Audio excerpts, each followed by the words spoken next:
პირველი სიტყვა, რომელსაც ბავშვი სწავლობს, არის დედა. არსებობს რაიმე სიტყვა, რომელიც უფრო ლამაზი, თბილი და მადლიერების გამომხატველია ვიდრე დედა?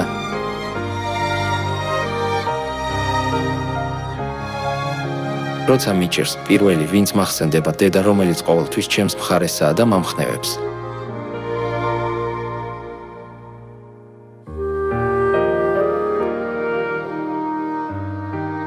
მიუხედავად იმისა, რომ შიმშილს ბოროტ ქარში იკმაყოფილებს, ის შვილებს ყოველთვის გემრიელი კერძებით კვებავს.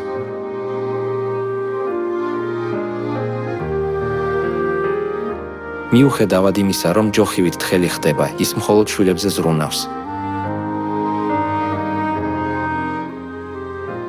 სიტყვები არ გმარა მისი სიყვარულის აღსაწერად.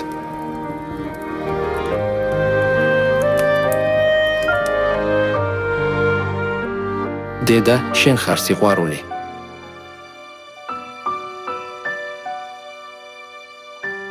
თუ ეს მათი შვილებისთვისაა, დედებს შეუძლიათ ყველაფერი გააკეთონ, საკუთარი სიცოცხლეც კი შესწირონ. დედა რვაფეხა ერთხელაც არ ტოვებს გამოქვაბულს, სანამ მისი კვერცხები არ გამოჩეკება და სამყაროში არ წავა. ეს იმიტომ ხდება, რომ მას კვერცხებს შორის ჰაერი უნდა ააფეთქოს, რათა თავიდან აიცილოს 100,000 კვერცხის, რომლებიც მჭიდროდ არის მიბმული, დაშლა. როდესაც კვერცხები იჩეკება, დედა რვაფეხა ახალდაბადებულ შვილებს მთელი ძალით უბიძგებს წყლის ზედაპირზე. და შემდეგ ის კვდება. დედა იმპერატორ პინგვინი, რომელმაც ძლივს მოსვა კვერცხი. ზედმეტად გამოფიტულია კვერცხის გამოკვებისთვის, მაგრამ დასვენების დრო არ აქვს. მან უნდა გაიაროს ზღვისკენ, გაუძლოს უკიდურეს სიცივეს, 60-ით, რათა შეძლოს თევზის დაჭერა შვილების გამოსაკვებად.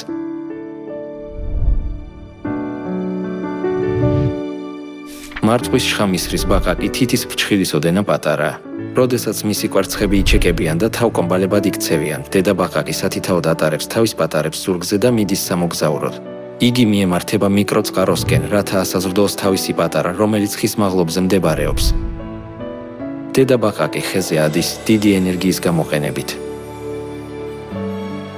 ისეთივე რთულია, როგორც Empire State Building-ზე ასვლა ბავშვით ზურგზე. თუმცა დედა ბაყაყი თითოეულ პატარას ხეზე გადააქვს, სადაც ის მათთვის უსაფრთხოა. ამ პატარა ცოცხალ არსებასაც კი დიდი დედობრივი სიყვარული აქვს. დედობრივი სიყვარული მართლაც იდუმალია. რა არის დედობრივი სიყვარულის წყარო, რომელიც დედებს საშუალებას აძლევს იგნორირება გაუკეთონ ნებისმიერ ტკივილს, თუ ეს მათი შვილებისათვისაა? კვლევა გვეუბნება, რომ დედობრივი სიყვარული დაკავშირებულია ჰორმონების, ესტროგენისა და პროგესტერონის ბალანსთან. მეცნიერები ამბობენ, რომ დედობრივი სიყვარული არ არის ნასწავლი, არამედ ბედისწერა. ისინი ამბობენ, რომ დედობრივი სიყვარული მემკვიდრეობით მიიღება სახეობის შესანარჩუნებლად. და უწოდა ადამმა თავის დედაკაცს სახელად ევა, ცხოვრება, რადგან ის უნდა გამხდარიყო დედა ყოველი ცოცხალისა. პირველი ქალის ევას სახელის მნიშვნელობა სიცოცხლეა. შვილებისთვის სიცოცხლის მიცემა დედის ბედისწერაა. ამიტომ დედა სიცოცხლეს ანიჭებს შვილებს, თუნდაც საკუთარი სიცოცხლის დათმობა მოუჩიოს. და შექმნა ღმერთმა ადამიანი თავის ხატად, ღვთის ხატად შექმნა იგი. და შექმნა ისინი მამაკაცად და დედაკაცად. დედამიწაზე დედები შექმნილნი არიან ზეციური დედის ხატად. დედობრივი სიყვარული არის ჩრდილი, რომელიც ზეციური დედის დიდ სიყვარულს გვიჩვენებს. როგორც მამა ღმერთი არსებობს, ვფიქრობთ, რომ დედა ღმერთიც არსებობს. ბიოლოგიურად სულაც არ არის აუცილებელი, რომ მამაკაცი და ქალი არსებობდეს. ასეც რომ იყოს, მიზეზი იმისა, რომ მამრობითი და მდედრობითი სქესის არსებობას მოცემულობად მივიჩნევთ, არის ის, რომ ჩვენს ირგვლივ ორგანიზმების უმეტესობა ემორჩილება სქესობრივ რეპროდუქციას. ანუ ახალი ორგანიზმი იქნება მამისა და დედის გენეტიკური მასალის შერწყმით და ის გადაეცემა შემდეგ თაობას.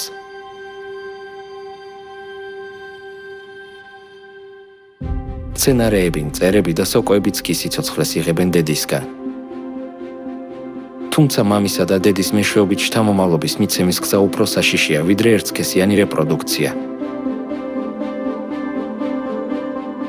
ეს არის იმის გამო, რომ მათ უნდა გაიარონ მრავალი განსხვავებული პროცესი, სანამ თავიანთ შვილებს არ გააჩენენ და მათი ფერადი ბუმბული და გამრავლებისთვის შექმნილი სიმღერები ხშირად საფრთხეს უქმნის მათ სიცოცხლეს.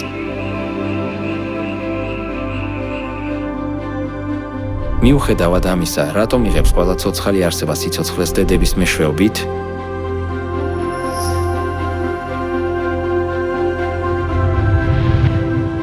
ვინაიდან შენ შექმენი ყოველივე და შენი ნებით იყვნენ და შეიქმნენ.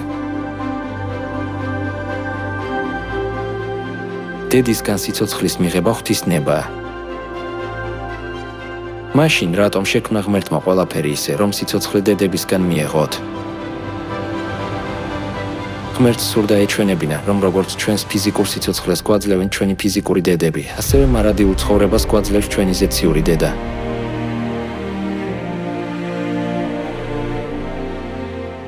ყველა ცოცხალ ორგანიზმს შეუძლია იცოცხლოს მხოლოდ იმ სიცოცხლის ხანგრძლივობით, რაც დედისგან მიიღო. ასე რომ მარადიული სიცოცხლე მხოლოდ დედა ღმერთს შეუძლია, რომელსაც მარადიული სიცოცხლე აქვს.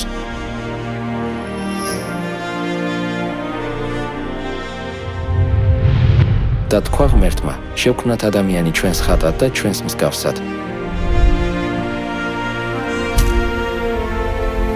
ღმერთი არ არსებობს მხოლოდ როგორც მამა, ერთი. თუ მამა ღმერთმა მარტო შექმნა ადამიანი, უნდა ეთქვა, ნება მომეცით შევქმნა ადამიანი ჩემს ხატად, ჩემს მსგავსებად.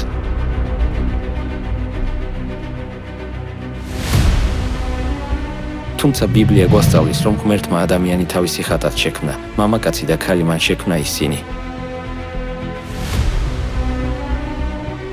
ის ფაქტი, რომ როდესაც ღმერთმა შექმნა ადამიანი თავის ხატად, შეიქმნა მამაკაცი და ქალი, ცხადყოფს, რომ არსებობს ღმერთის, მამის და ღვთის, დედის, დედრობითი ხატი.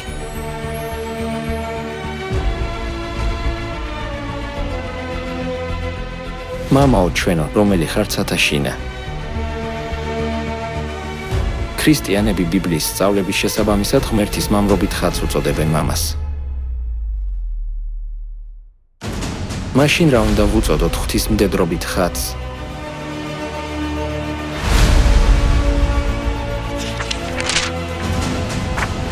ხოლო ზენა იერუსალიმი თავისუფალია, ის ყველა ჩვენგანის დედაა.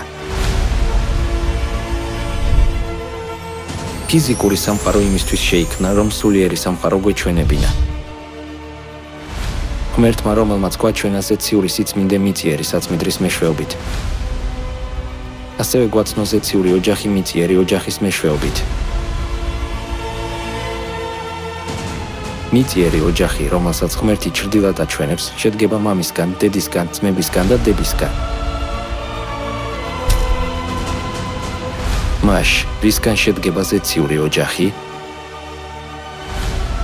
იესომ გვასწავლა, რომ ჩვენ გვყავს ჩვენი სულების მამა. მამაო ჩვენო, რომელი ხარ ცათაშინა. თუ ჩვენი ხორციელი მამები გვჩნდნენ და გვეშინოდა მათი, განა უფრო მეტად არ უნდა დავემორჩილოთ სულთა მამას, რათა ვიცოცხლოთ. მოციქულმა პავლემ გვასწავლა, შეგვესრულებინა მოვალეობები ჩვენი სულების მამის წინაშე, როგორც მისი შვილები, ისე როგორც პატივს ვცემთ ჩვენს ადამიანურ მამებს. მიწიერ ოჯახში შვილები არიან. ზეციურ ოჯახშიც, რაც მიწიერი ოჯახის რეალობაა, არიან შვილები. ვიქნები თქვენთვის მამა და თქვენ იქნებით ჩემთვის წენი და ასულნი. მიწიერ ოჯახში, რომელიც არის ზეციური ოჯახის ასლი, შვილებს ჰყავთ დედები, რომლებმაც გააჩინეს ისინი. ასევე ზეციურ ოჯახში არის ზეციური დედა, რომელიც მარადიულ სიცოცხლეს აძლევს. ხოლო ზენა იერუსალიმი თავისუფალია, ის ყველა ჩვენგანის დედაა. დედის გარეშე ვერც ერთი სიცოცხლე ვერ დაიბადება. ასე რომ არ არსებობს მარადიული სიცოცხლე ჩვენი სულების დედის გარეშე. ახლა დედა ღმერთი თავის შვილებს მთელ მსოფლიოში უწოდებს. სული და სასწლო ამბობენ. მოდი.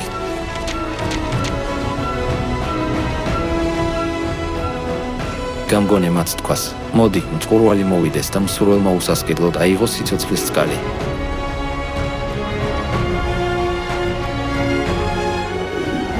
დედის გარეშე სიცოცხლე არ არსებობს. გთხოვთ, მოგბრძანდეთ ზეციურ დედასთან, სიცოცხლის წყაროსთან და მიიღეთ მარადიული სიცოცხლე, რათა დაიმკვიდროთ სათასასუფეველი. მოდი ღვთის ეკლესიაში, სადაც ღმერთი დედა ცხოვრობს. ამ ეპოქაში მარადიული სიცოცხლის მიღება შეგვიძლია მხოლოდ იმ შემთხვევაში, თუ გვწამს დედა ღმერთის.